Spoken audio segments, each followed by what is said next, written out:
একটা 5 কেজি কাতলা পাইছে কইতাছে যে এই ব্রিগেড ছুটলেও যদি বাজি ধরে দিয়ে উঠলে হেরে দিতে হইব তাহলে এই কাতলা দিয়ে দিব না না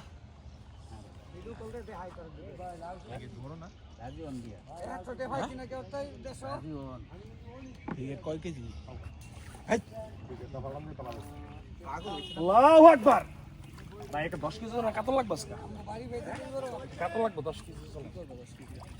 প্রত্যেকদিন ফোন দেয় আমার মিতু দাদু